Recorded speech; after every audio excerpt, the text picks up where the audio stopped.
Oliver and Emma had been best friends since they were 6 years old. They did everything together in their small town of Millfield. Today they were bored, walking their bicycles along the dusty path near the edge of town. "Nothing ever happens here," Oliver sighed, kicking a small stone with his shoe. Emma looked up and pointed to an old house standing alone at the end of the street. "What about the Blackwood house?" "We've never been inside." The house had been empty for 15 years, ever since old Mr. Blackwood died. The windows were broken, and the garden was wild with tall grass and bushes. Most children in town stayed away from it. "My mom says it's dangerous," Emma said. Her blue eyes were wide with both fear and excitement. Oliver smiled, suddenly interested. "That's exactly why we should look inside. No one will know. Just 10 minutes to see what's in there, then we leave." Emma wasn't sure. She twisted her blonde hair around her finger, something she always did when she was nervous. "I don't know, Oliver. What if we get in trouble? Who's going to catch us?" "The house is empty," Oliver said. "Don't tell me you're scared." "I'm not scared," Emma said quickly, standing taller. "I just don't want to get into trouble." Oliver laughed. "We won't. We'll be super careful. 10 minutes, that's all." Emma thought about it. She was curious about the old house too. Everyone in town had stories about it, but no one really knew what was inside anymore. "Fine," she finally said. "But only 10 minutes. We go in, look around, and then leave right away." "Deal," Oliver said happily. He held out his little finger. Emma linked her little finger with his. This was their special promise, the most serious kind between friends. "Tomorrow after school," Oliver whispered, as if someone might hear their plan. "We'll meet at the big oak tree at the end of Cherry Lane." As they walked home, the sun was starting to set behind the old house. The light made the broken windows look like they were on fire. Emma felt a small chill, but she didn't say anything to Oliver. She didn't want him to think she was afraid. That night, Emma couldn't sleep. She kept thinking about the old house and what might be inside. Were there still old pictures on the walls? Furniture? Maybe even toys from when Mr. Blackwood was young. Or maybe there was something else in there, something that made all the other children in town stay away. The next day at school, Emma could hardly pay attention to her lessons. Her teacher, Mrs. Thompson, had to call her name twice during maths class. "Sorry," Emma said, her face turning red as the other children looked at her. At lunch, Oliver sat next to her. "Ready for our adventure?" he whispered. Emma nodded, but her stomach felt funny. Not exactly scared, but not exactly excited either. When school finally ended, Emma walked slowly to the big oak tree. Part of her hoped that Oliver wouldn't show up, that maybe he had forgotten or changed his mind. But Oliver was already there waiting for her, his face bright with excitement. "Let's go," he said. They hid their bicycles in the bushes near the oak tree and walked toward the Blackwood house. No one was around. The street was quiet in the afternoon sun. The garden gate made a loud creaking noise when Oliver pushed it open. "Shoo!" Emma whispered. "Someone might hear us."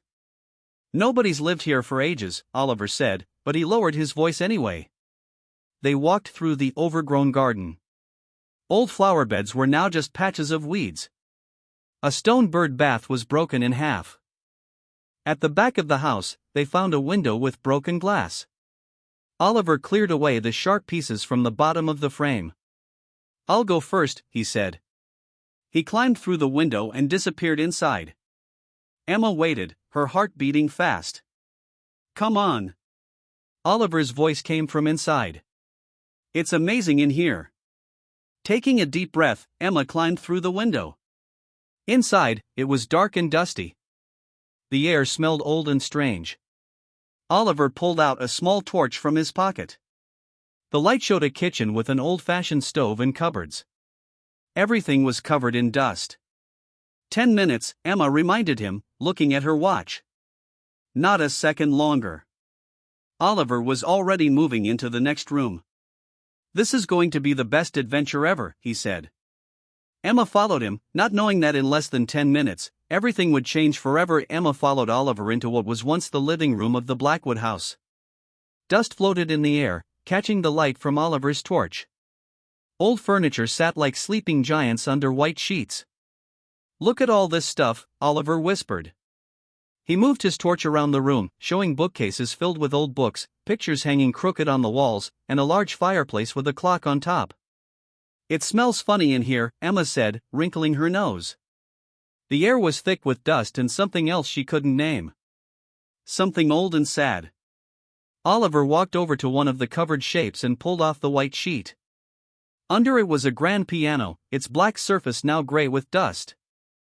"I wonder if it still works," he said. He pressed one of the keys.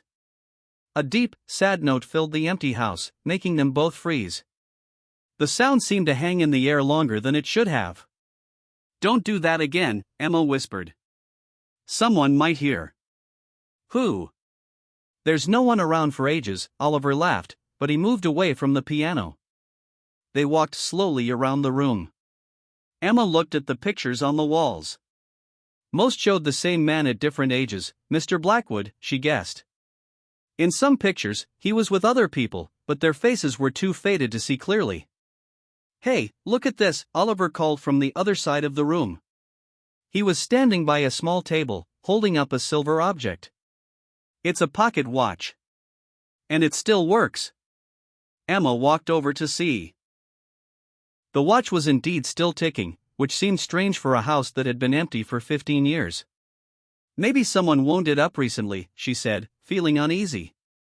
"No one's been in here," Oliver said, putting the watch back. "Come on, let's see the rest of the house." They moved into a hallway. The floor creaked under their feet. Doors lined both sides, most of them closed. "Let's try this one," Oliver said, pushing open a door. Inside was a small study.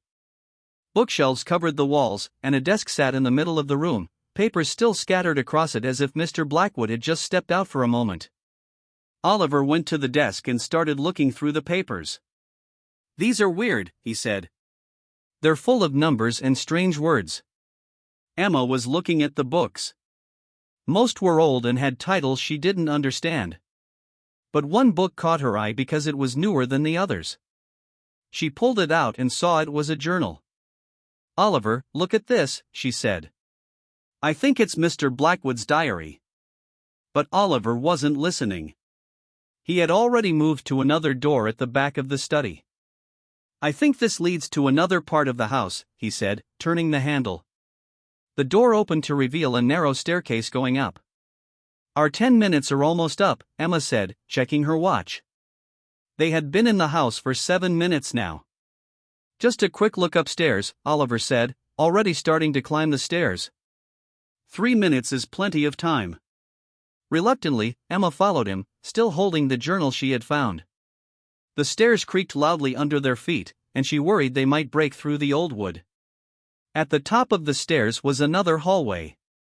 It was darker here, with only one small window at the end letting in light. "Let me go first," Oliver said, leading the way with his torch. "There must be bedrooms up here." He pushed open the first door they came to. Inside was indeed a bedroom, but not what they expected. It was a child's room, with a small bed, a toy box, and a rocking horse in the corner. "I didn't know Mr. Blackwood had children," Emma said. "Maybe he didn't." "Maybe this was his room when he was little," Oliver suggested. Emma walked over to the rocking horse. It looked well used but clean, as if someone had been taking care of it. There was no dust on it, unlike everything else in the house. "Oliver, don't you think it's strange that this toy is so clean?" she asked.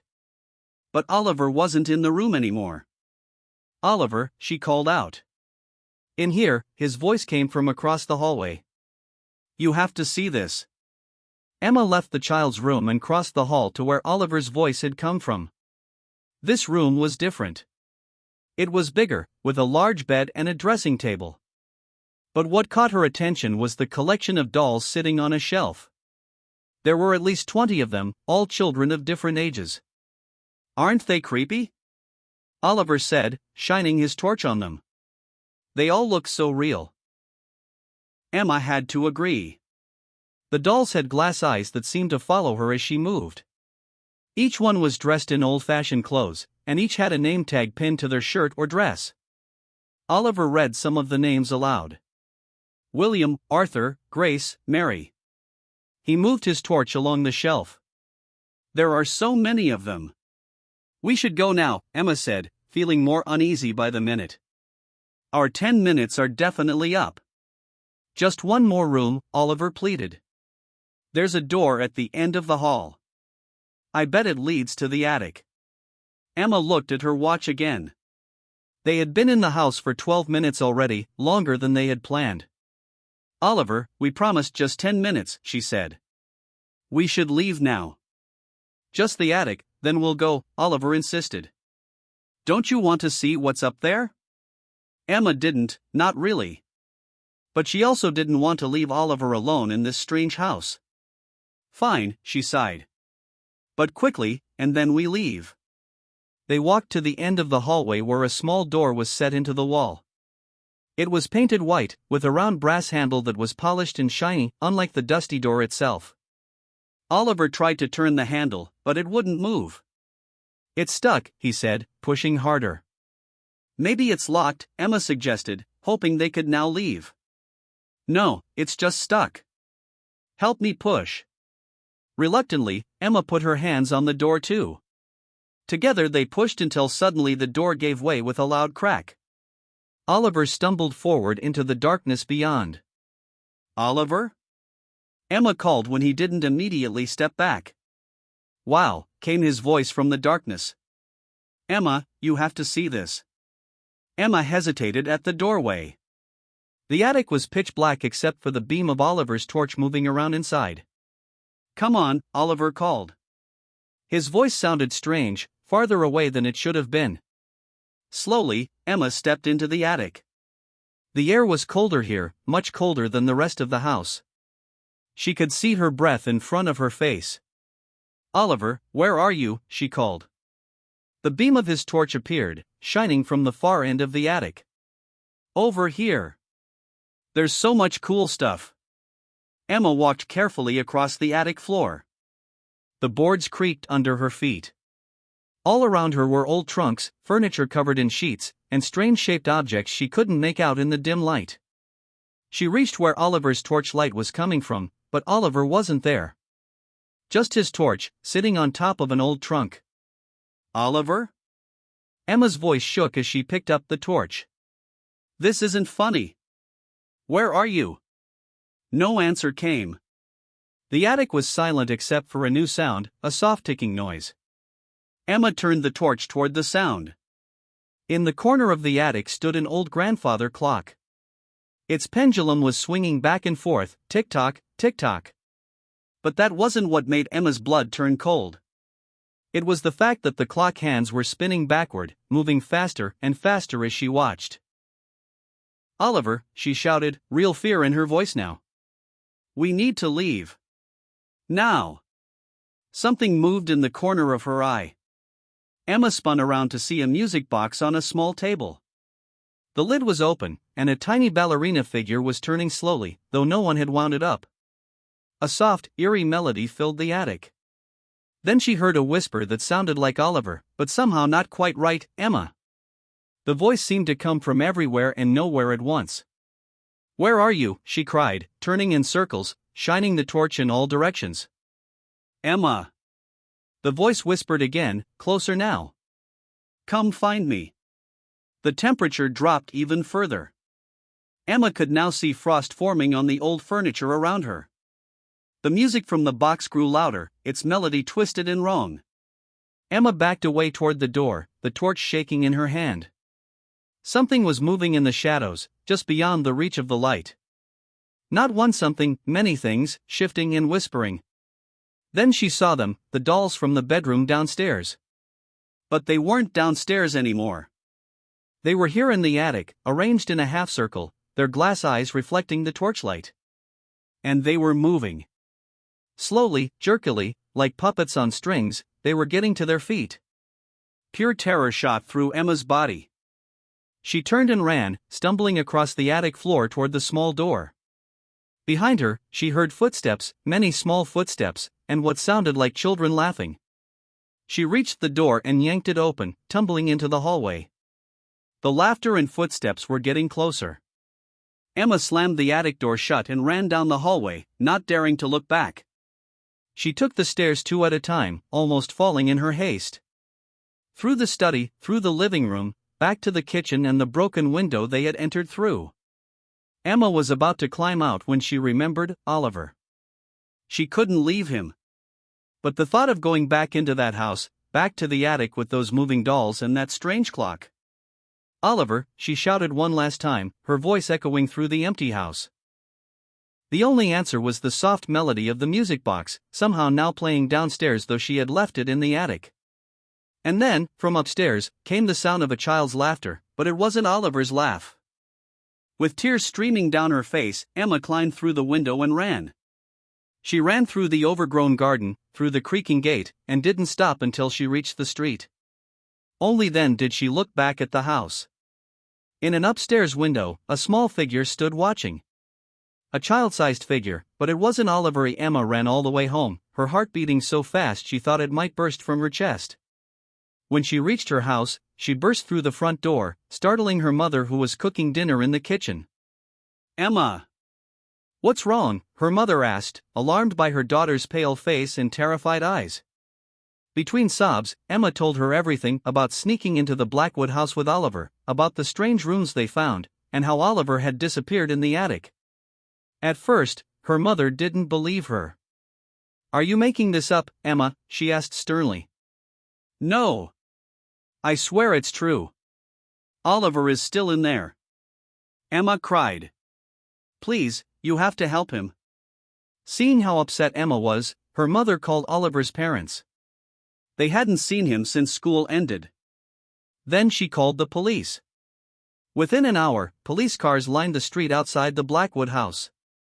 Emma sat in one of the cars, wrapped in a blanket, while officers with torches searched the old building.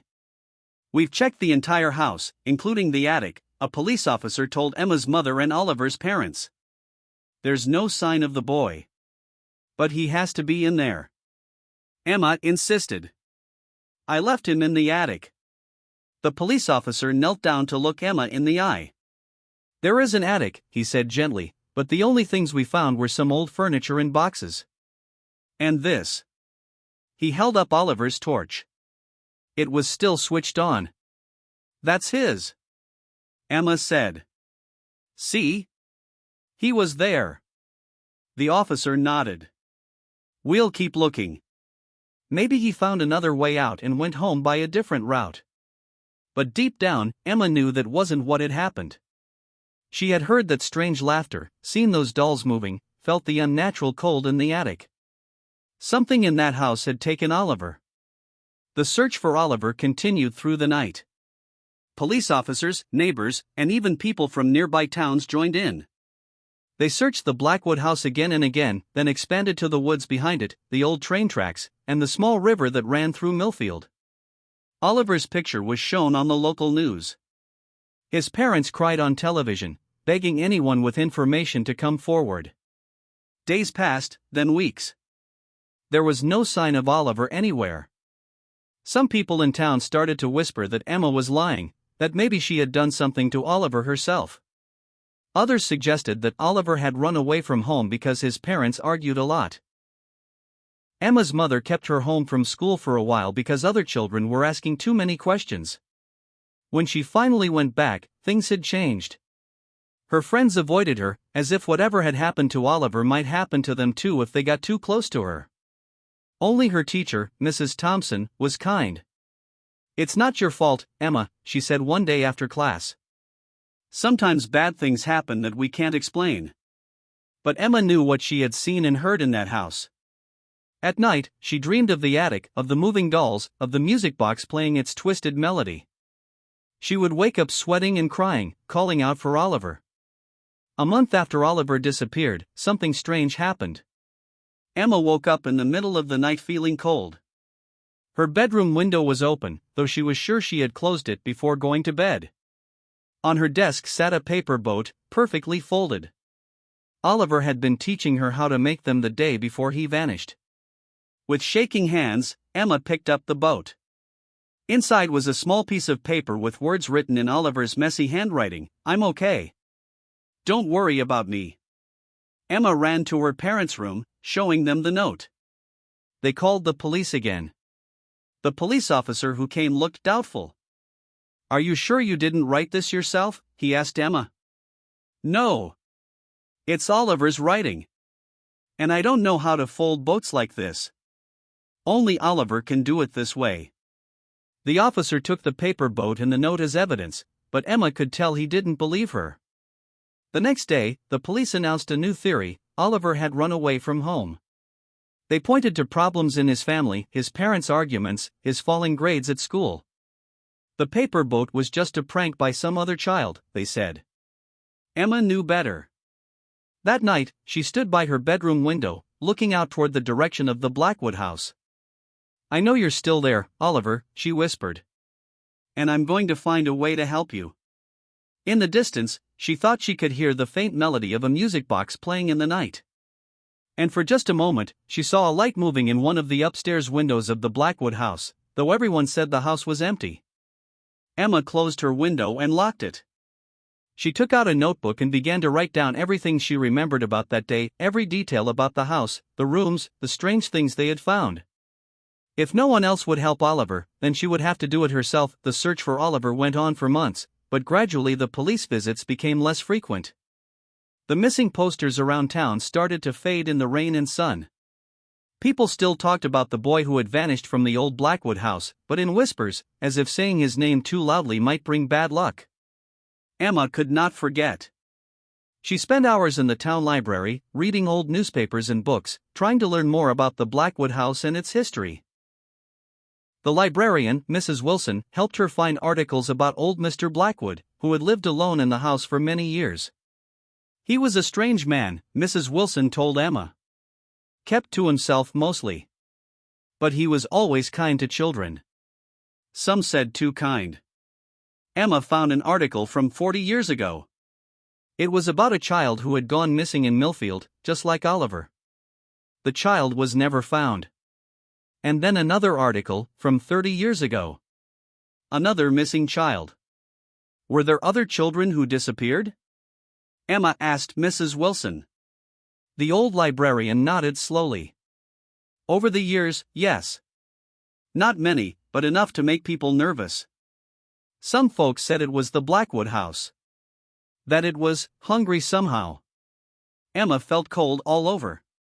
In her notebook, she wrote down the names of all the missing children she could find. William. Arthur. Grace. Mary. The same names she had seen on the dolls in that upstairs room.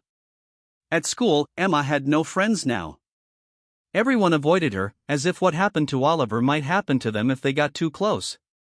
She spent her time alone, drawing pictures of the inside of the Blackwood house, trying to remember every detail. One day, while walking home from school, Emma saw a group of men at the Blackwood house. They had trucks and equipment. A sign had been put up, "Danger, demolition site." Emma ran to find out what was happening. One of the workers told her the town council had finally decided to tear down the old house. It would begin next week. That night, Emma couldn't sleep. If they destroyed the house, would they destroy Oliver too? And all those other children? Just before dawn, she made a decision. She would go back to the Blackwood house one last time. Not to go inside, she wasn't that brave, but to say goodbye to Oliver, and maybe, somehow, to help him.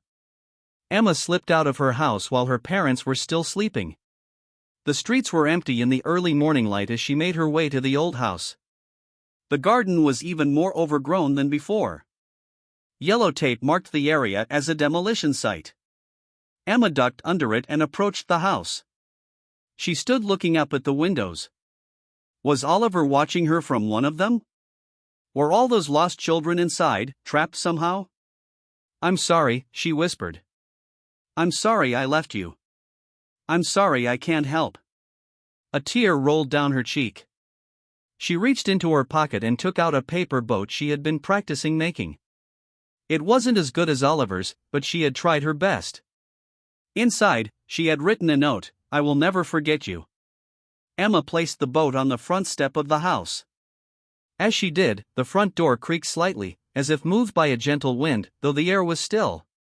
For a moment, Emma thought she heard the faint melody of a music box playing from inside. And voices, children's voices singing along with the tune. Then the door opened just a tiny bit. Not enough to see inside, but enough for a small hand to reach out. A child's hand, taking the paper boat and pulling it inside. The door closed again. Emma stood frozen, her heart beating fast. She wasn't afraid this time. Sad, yes, but not afraid. As she turned to leave, she noticed something on the ground where her boat had been. A small silver pocket watch, the same one Oliver had found in the living room during their visit. Emma picked it up. On the back, words were engraved, "Time moves differently for those who wait." The watch was ticking, but when she opened it, she saw the hands were moving backward. A week later, the Blackwood house was demolished. Workers were puzzled to find an empty space where the basement should have been just a deep hole filled with soft, dark earth. And no trace of any dolls, or music boxes, or children's toys. Emma kept the pocket watch. Sometimes late at night, she would hold it and whisper stories to it, hoping Oliver could hear. Years passed. Emma grew up. She became a search and rescue worker, finding lost people in forests and mountains. She never stopped believing that one day she might find a way to rescue Oliver and the other children from wherever they had gone. And sometimes, walking past the empty lot where the Blackwood house once stood, she would leave a paper boat. By morning, it was always gone.